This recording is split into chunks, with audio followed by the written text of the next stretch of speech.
So hi guys, welcome back to Dream Boys 94 channel. Welcome back another long video. So ఈ రోజు వచ్చేసి మనమైతే చాలా రోజుల తర్వాత లాంగ్ వీడియో అయితే చేయబోతున్నాం.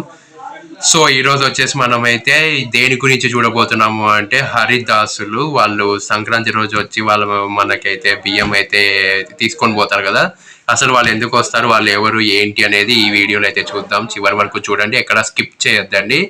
సో ఈ వీడియో ప్రతి ఒక్కరికి చేరాలి కాబట్టి షేర్ చేయండి అండ్ లైక్ చేయండి ఈ వీడియోని. ఇప్పుడు వరకు మన ఛానల్ని ఎవరైనా సబ్స్క్రైబ్ చేసుకోకపోతే సబ్స్క్రైబ్ చేసుకొని బెల్ ఐకాన్ క్లిక్ చేసి ఆల్లో పెట్టుకోండి అండ్ నా ఛానల్ని నన్ను సపోర్ట్ అయితే చేయండి. Please guys, support me and my channel and my videos. Please try to subscribe and click the bell icon and keep it in all. So ఇంక late చేయకుండా వీడియోని అయితే స్టార్ట్ చేద్దాం పదండి. ఇంకా సో గైస్, ఇంకా మనమైతే అసలు హరిదాసులు విష్ణువు లేదా కృష్ణుని భక్తులుగా జీవించి భక్తి సాంప్రదాయ వారు అయ్యారు వాళ్ళు.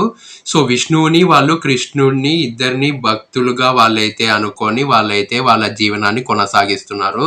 సో హరి అంటే విష్ణువు, దాసులు అంటే సేవకులు అనే అర్థం అయితే వస్తుంది ఇక్కడ. సో హరిదాసుల సాంప్రదాయం భక్తి ఉద్యమ కాలంలో విస్తరింపచేసింది. సో హరిదాసులు వచ్చేసి వారి భగవంతుణ్ణి నామస్మరణే జీవిత లక్ష్యంగా భావించేవారు వాళ్ళు. సో హరిదాసులు సాధారణంగా కాషాయ వస్త్రాలు లేదా తెల్ల వస్త్రాలు ధరించేవారు. సో కాషాయ వస్త్రాలు లేదా తెల్లటి వస్త్రాలు ధరించేవాళ్ళు. సో వారి చేతిలో చిప్పలు, చెంగ లేదా తాళాలు ఉండేవి. ఇంటింటికి తిరుగుతూ భగవాన్ నామస్మరణ చేస్తూ సంకీర్తనలు పాడేవారు. సో ఇప్పుడు మనకి ప్రజలకు భక్తి, ధర్మం, సద్గుణాలు బోధించేవారు వాళ్ళు ఆ కాలంలోనే. సో ఈ కాలంలో ఉన్న పిల్లలకి లేకపోతే మిగతా మన లాంటి వాళ్ళకి అంతగా హరిదాసులు అంటే ఎవరో తెలియదు. వాళ్ళు ఎందుకు వస్తున్నారో తెలియదు, ఎందుకు మనతో అలా భిక్షం అలా చేస్తూ అడుగుతూ ఉంటారు కదా, బియ్యం ఇలా ఎందుకు వేయించుకొని పోతున్నారో కూడా తెలియదు మనకి. సో ఈ వీడియో చూస్తే ఖచ్చితంగా అలాంటి వాళ్ళందరికీ ఖచ్చితంగా తెలుస్తుంది. సో హరిదాసులు కేవలం ప్రజలకు భక్తి, ధర్మం అండ్ సద్గుణాలు నేర్పించేవారు వాళ్ళు, అన్ని బోధించేవాళ్ళు. అండ్ ఎలా ఉంటుంది మన దేశం, ఎలా ఉంటుంది అండ్ భక్తి అంటే ఏంటి, ఎలా ఉండాలి భక్తిలో, అండ్ దేవుని నమ్మడం ఎలా, అండ్ ధర్మం ఏంటి, ఏ ధర్మం ఎప్పుడు మనం ధర్మంగా ఉంటే జరిగే మంచి లక్షణాలు ఏంటి అనేది ఇలా బోధించేవాళ్ళు వాళ్ళు. అండ్ అలాగే ఈ సద్గుణాలన్నీ వాళ్ళైతే ప్రతిరోజు వచ్చి సంక్రాంతి అయిపోయేంత వరకు వస్తారు వాళ్ళు. అండ్ సంక్రాంతి రోజు వచ్చి వాళ్ళైతే ఇలా తీసుకొని అయితే వెళ్తూ ఉంటారు. సో హరిదాసులు కేవలం పూజారులు కాక ప్రజా జాగరణకారులు. సో వాళ్ళైతే అందరూ ఇలా వాళ్ళు పాటలు పాడతారు అండ్ ఆ మేళం అది అంటారు కదా, అది అయితే ఊపుతారు. సో వాళ్ళు ఆవునైతే తీసుకొని అయితే వస్తారు. ఆ ఎద్దు అయితే ఎంత బాగా అయితే డ్యాన్స్ చేయడం అయితే జరుగుతుంది అంటే చిన్నప్పుడు చూసి చాలా అంటే గెంతులు వేసేవాళ్ళం మేము. సో వాడు పాడే పాటలలో రాముడు, కృష్ణుడు ప్రధాన పాత్రలు అయితే పోషిస్తుంటారు. ఖచ్చితంగా వాళ్ళ పాటలు తప్ప వేరే పాటలు అయితే పాడేవారు కాదు వాళ్ళు. సో పల్లెల్లో హరిదాసులు వస్తే పవిత్రంగా భావించేవారు. పల్లెల్లో వాళ్ళకి ఎంత రెస్పెక్ట్ అంటే వాళ్ళే దేవుడి సేవకులు కాబట్టి దేవుడే వచ్చినంత ఆనందించి వాళ్ళనైతే అంతగా బాగా సత్కరించి రెస్పెక్ట్ ఇచ్చి వాళ్ళకి బియ్యం, బ్యాళ్ళు, పొంగల్ చేసుకోవడానికి బియ్యం, బ్యాళ్ళు ఇట్లయితే ఇచ్చి వాళ్ళనైతే సగౌరవంగా సాగనంపేవాళ్ళు వాళ్ళు. మన అమ్మమ్మలు, నానమ్మలు, తాతయ్యలు ఇలా వాళ్ళని అడగండి, వాళ్ళు ఖచ్చితంగా దీని గురించి అయితే చెప్తారు. సో మనకు వారు భిక్ష తీసుకున్న దానిని ప్రసాదంగా స్వీకరించే వాళ్ళు. ఏదైతే తీసుకుంటారో ఇంటికి వెళ్ళి వాళ్ళైతే ప్రసాదంగా భావించి దాన్ని అయితే చేసి దేవుడి దగ్గర పెట్టి ఆ తర్వాత వాళ్ళు తీసుకోవడం అయితే జరుగుతుంది. వాళ్ళు తీసుకోక ముందు దేవుడి దగ్గర పెట్టిన తర్వాత వాళ్ళైతే ఊర్లో ఉండే వాళ్ళందరికి పంచి అండ్ వాళ్ళు కూడా తినేవాళ్ళు. సో ధనం సంపాదనే వారి లక్ష్యం కాదు, భక్తి ప్రచారమే వారి మొదటి లక్షణం. అండ్ అదే వాళ్ళకి ధనం సంపాదనే కాదు, అది పక్కన పెట్టేది, వాళ్ళకి అసలు అవసరమే లేదు. ధనం సంపాదించే వారి లక్ష్యం కాదు వాళ్ళది వచ్చేసి భక్తి ప్రచారం చేయడమే వారి లక్ష్యం. అంటే మన కృష్ణుని భక్తిని అండ్ మన విష్ణువు భక్తిని, ఈ రెండింటిని చాటి చెప్పడానికే వాళ్ళు ఉన్నారు కాబట్టి దాన్నే వాళ్ళు దాన్నే వాళ్ళు డబ్బులుగా వాళ్ళైతే ఆ భక్తిని అందరికీ పంచడమే ఆ డబ్బులు అంత సంపాదించినంత ఆనందము ఉంటుందని వాళ్ళైతే చెప్తూ ఉంటారు ప్రతిసారి. సో హరిదాసులు కథలు పురాణ ఘట్టాలు పాటల రూపంలో అయితే చెప్తుంటారు. హరిదాసులు వచ్చేసి కథలు పురాణాలు వాళ్ళు ఏ కథలు అయితే చెప్తూ ఉంటారు అంటే పురాణాలు అందులో జరిగే ఘట్టాలని వాళ్ళైతే పాటలుగా పాడి మనకైతే వినిపిస్తూ ఉంటారు.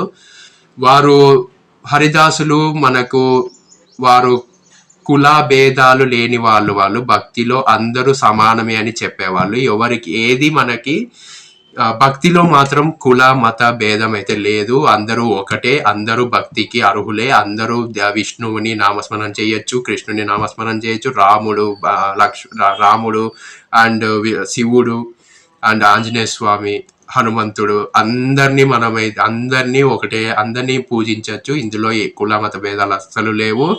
దేవులకి ఎప్పటికీ అలా ఉండదు, అందరినీ ఒకటిలాగా చూస్తారని అయితే వాళ్ళైతే బోధించేవాళ్ళు. సో పిల్లలకు నీతి కథలు చెప్పి మంచి మార్గం చూపించేవాళ్ళు, మంచి దారిలో నడిపించేవాళ్ళు వాళ్ళు. సో హరిదాసుల పాటలలో సామాజిక సందేశం కూడా ఉంటుంది. వాళ్ళు ఏదో ఒక మెసేజ్ కంపల్సరీగా ఇస్తారు. ఎంత బాగా ఇస్తారు అంటే వాళ్ళు మనకు తెలియనివి కూడా తెలిసేటట్టు చెప్పి మనల్ని అయితే మంచి మార్గంలో నడిపిస్తూ, అండ్ అలాగే వాళ్ళ పాటలో ఒక మెసేజ్ కంపల్సరీగా, సోషల్ మెసేజ్ కంపల్సరీగా ఉంటుంది. మీరు ఖచ్చితంగా బాగా విన్నారు అంటే మీకు అర్థమవుతుంది. ఒకసారి అదే చెప్పాను కదా ఇంతకుముందు, మీ అమ్మమ్మల్ని, నానమ్మల్ని, తాతయ్యల్ని అడగండి. వాళ్ళు ఖచ్చితంగా పూర్తిగా నేను చెప్పిండేదే మొత్తం చెప్తారు వాళ్ళు. సో వాళ్ళు వచ్చేసి సంక్రాంతి, కార్తీక మాసంలో హరిదాసుల ప్రాముఖ్యత ఎక్కువగా ఉంటుంది. అప్పుడైతే వాళ్ళు బాగా మనల్ని మంచి మంచి మంచి మాటలు బోధించి, భక్తి గురించి చెప్పి, అండ్ మంచి మార్గంలో నడిపిస్తూ, చెడు మార్గంలో నడచుకోకుండా మనల్ని పూర్తిగా మార్చేస్తారు. అండ్ వాళ్ళు మనల్ని ఆ ఎద్దుతో విన్యాసాలు చేపిస్తారు, అండ్ పాటలు పాడతారు, మంచి మెసేజ్ ఇస్తారు. ధర్మాన్ని నమ్ముకున్న వాళ్ళు ఎప్పటికీ మోసపోరు అనేది కూడా నేర్పిస్తారు వాళ్ళు. సో మనకు కొందరు హరిదాసులు జీవితాంతం బ్రహ్మచర్యం పాటించేవాళ్ళు. సో వారి దేవునిపై పూర్తి విశ్వాసంతో జీవించేవారు. హరిదాసుల జీవితం త్యాగం, సరళతకు ప్రతీక. సో భక్తి సంగీతానికి హరిదాసులు పునాది వేశారు. ఆధునిక కాలంలో ఈ సాంప్రదాయం కొంతగా తగ్గుతూ వచ్చింది. ఇప్పుడు అంత ఎక్కువగా లేదు. ఎక్కడో కొన్ని చిన్న చిన్న గ్రామాల్లో ఇలాగైతే వీళ్ళు కనిపిస్తున్నారు. ఎందుకు అంటే వాళ్ళు ఇప్పుడు ఎవరు నమ్మరు అనే ఒక దాని మీద అయితే ఉంటారు కదా. సో ఈ జనరేషన్ మొబైల్స్, టీవీస్, గ్యాడ్జెట్స్కి అలవాటు పడిన వాళ్ళు ఓటీటీలో సినిమాలు చూడడానికి టైం ఉంటుంది, కానీ ఇలాంటివి మాట్లాడడానికి అండ్ ఇలాంటివి వినడానికి అంత ఓపిక ఉండదు. సో అందుకు ఇప్పుడైతే వాళ్ళతో నుంచే తగ్గిపోయారని అయితే నేనైతే చెప్తాను. సో ఇప్పుడు ఉన్న కాలంలో చాలా అంటే చాలా తగ్గిపోయారు వీళ్ళు మెసేజ్లు, వీళ్ళ పాటలు, ఆ ఘట్టాలు, ఆ దేవుడి పాటలు, ఆ నామస్మరణలు చాలా బాగుంటాయి. చిన్నప్పుడు మేమైతే అప్పుడు అంత మైండ్ మెచ్యూరిటీ లేదు, కానీ మేము బాగా ఎంజాయ్ చేసేవాళ్ళం. బాగా వాళ్ళ కథలు అయితే వినేవాళ్ళం మేము. సో ఒకవేళ ఏదన్నా మిస్ అయినా కూడా మేము మా మమ్మీ, మా డాడీతో, లేకపోతే అమ్మమ్మతో, నాన్నమ్మతో ఇలాగైతే చెప్పించుకునే వాళ్ళం మేము. సో మనకు వచ్చేసి అయినా గ్రామాల్లో సంస్కృతిలో హరిదాసులకు గౌరవం ఉంది. సో అయినా మనకు ఈ గ్రామీణ సంస్కృతిలో హరిదాసులకు చాలా చాలా ఎక్కువగా గౌరవం అయితే ఉంటుంది వాళ్ళకి. హరిదాసులు దేవుని సేవనే మానవ సేవగా వాళ్ళు భావించడం జరుగుతుంది. వారి మాటలు ప్రజల హృదయాలను తాకేవి. హరిదాసుల జీవితం ఒక నడిచే భక్తి గ్రంథంలా అనిపించేది ఎప్పుడు. వారు చూపిన భక్తి మార్గం నేటికి ఆదర్శంగా నిలుస్తుంది. వాళ్ళు భక్తి మార్గం ఎలా చూపించారు అంటే ఇప్పటికీ అదే మార్గంలో చాలా మంది అయితే నడుస్తున్నారు. అండ్ వాళ్ళ జీవితం నడిచే భక్తి గ్రంథంలా అనిపించేది ప్రతి ఒక్కరికి. సో వారి మాటలు ఎలా ఉంటాయంటే ప్రజల హృదయాలని తాకేలాగుంటాయి, అంత బాగుంటాయి వినడానికి.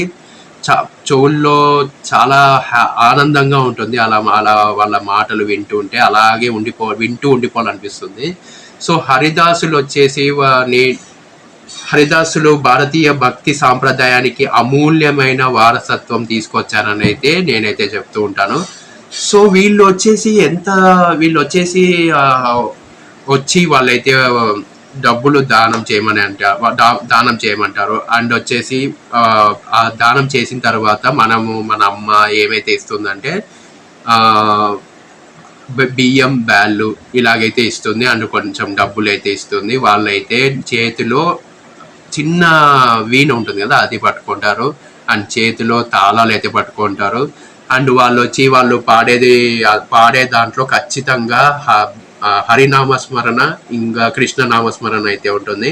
సో వాళ్ళిద్దరిని బేస్ చేసుకొని వీళ్ళైతే కథలు, వాళ్ళు చేసిన మంచి మంచి పనులు అండ్ యుద్ధాలు ఇలాంటి ఘట్టాలని తీసుకొని వాళ్ళైతే ఒక సాంగ్గా పాడేవారు వాళ్ళు. అండ్ దాంట్లో వచ్చేసి ఖచ్చితంగా చివరిలో మెసేజ్ అయితే ఉంటుంది. అండ్ మనకు ధర్మం గురించి ఏంటి, ధర్మాన్ని నమ్ముకున్న వాళ్ళు ఖచ్చితంగా ఎప్పటికీ ఓడిపోరని, భక్తి గురించి అండ్ ఇలాగైతే చెప్పి మనల్ని మంచి మార్గంలో నడిపిస్తూ మనల్ని చెడు మార్గంలో వెళ్ళనీకోకుండా మనల్ని దారిలో పెట్టే దేవుళ్ళు వాళ్ళు. సో వాళ్ళని దేవుళ్ళగానే మనమైతే చూడాలి. వాళ్ళు హరిదాసులే, కానీ హరిదాసుల్లాగా వచ్చిన విష్ణువు ఇంకా కృష్ణుడు అని అయితే మనమైతే అనుకోవాలి. అండ్ ఇంకొకటి, విష్ణువు కృష్ణుడే కాదు, ఇక్కడ ఇంకొకరిని కూడా మనమైతే అనుకోవాలి, నారదుడు. సో ముగ్గురు అయితే కలిసి ఒక రూపంలో అయితే హరిదాసులుగా మారి కిందికి అయితే వచ్చి మనల్ని దీవించడానికి వచ్చారు, మనల్ని మంచి మార్గంలో పెట్టడానికి వచ్చారు, ధర్మాన్ని బోధించడానికి వచ్చారు. అండ్ ఎలా ఉండాలి ఏంటి అనేది చెప్పి మనల్ని మంచి దారిలో నడిపించడానికి అయితే వాళ్ళు సాయశక్తుల ప్రయత్నిస్తున్నారు. ఇప్పుడు కొంచెం తగ్గారు, కానీ ముందు చిన్నప్పుడు అంటే మా చిన్నప్పుడు, లేదా మా మమ్మీ డాడీ చిన్నప్పుడైనా, లేకపోతే అమ్మమ్మల చిన్నప్పుడైనా వీళ్ళు ఎంత బాగా ప్రతి సంక్రాంతికి వచ్చి వాళ్ళు ఎంత బాగా వాళ్ళ కథలు చెప్పి ఇలాగైతే చేసేవాళ్ళు కదా. సో ఇప్పటికీ ఇంకా అది కంటిన్యూ అవ్వాలి, మళ్ళీ రావాలని అయితే నేనైతే కోరుకుంటున్నాను. సో ఖచ్చితంగా మీకు ఈ వీడియో నచ్చిందని అనుకుంటున్నాను. సో నచ్చితే కనుక ఖచ్చితంగా లైక్ చేయండి. అండ్ ప్రతి ఒక్కరికి, ఇప్పుడున్న ఈ కాలంలో ఉన్న పిల్లలందరికీ, పెద్దలకి, పిల్లలకి అందరికీ, అండ్ దీన్ని గుర్తు చేసుకుంటూ ఉంటారే పెద్దవాళ్ళు, అమ్మమ్మలు, నానమ్మలు, తాతలు ఇలాగైతే వాళ్ళకైతే చేరే వరకు షేర్ అయితే చేయండి. అండ్ ఈ వీడియో మీద మీ అభిప్రాయం ఏంటో కింద కామెంట్ సెక్షన్లో ఖచ్చితంగా చేయండి. అండ్ నేనైతే కామెంట్స్ అయితే ఖచ్చితంగా చదువుతాను, అలా చదవడం నాకు చాలా ఇష్టం. సో ఖచ్చితంగా కామెంట్స్ అయితే రాయండి, నేను ఖచ్చితంగా చదివి నేనైతే దానికి రిప్లై అయితే ఇస్తాను. సో మర్చిపోకుండా మన ఛానల్ డ్రీమ్ బాయ్స్ 94 ఛానల్ని సబ్స్క్రైబ్ చేసుకొని బెల్ ఐకాన్ క్లిక్ చేసి ఆల్లో పెట్టుకోండి. ప్రతి ఒక్కరు సపోర్ట్ చేయండి. 1 lakh సబ్స్క్రైబర్స్ నేనైతే టార్గెట్ అయితే పెట్టుకున్నాను. సో దానికైతే నన్ను మీరే రీచ్ అయితే చేయించాలి. సిల్వర్ ప్లే బటన్ అయితే తీసుకునేలా మీరే చేయాలి నన్ను. సో మీరు చేస్తారని అయితే నేను నమ్ముతున్నాను. మీ మీద నాకు నమ్మకం ఉంది, ఆ దేవుడి మీద కూడా నమ్మకం ఉంది. సో హరిదాసులు కూడా నాకు హెల్ప్ అయితే చెయ్యాలి. నేను మంచి మార్గంలోనే నడవాలి. ఎప్పటికీ వాళ్ళని మర్చిపోకుండా గుర్తుపెట్టుకునేటట్టు వాళ్ళు చెయ్యాలని అయితే నేను ఆ విష్ణువుని ఇంకా కృష్ణుడిని, ప్రతి ఒక్క దేవుడిని, దేవతలను అయితే కోరుకుంటున్నాను. So that's it today's for video. So next వీడియోలో మళ్ళీ మిమ్మల్ని కలుస్తాను. అంతవరకు జై హింద్, బాయ్, జై శ్రీరామ్, జై కృష్ణ, హరే రామ హరే కృష్ణ, రామ రామ హరే హరే. జై హింద్.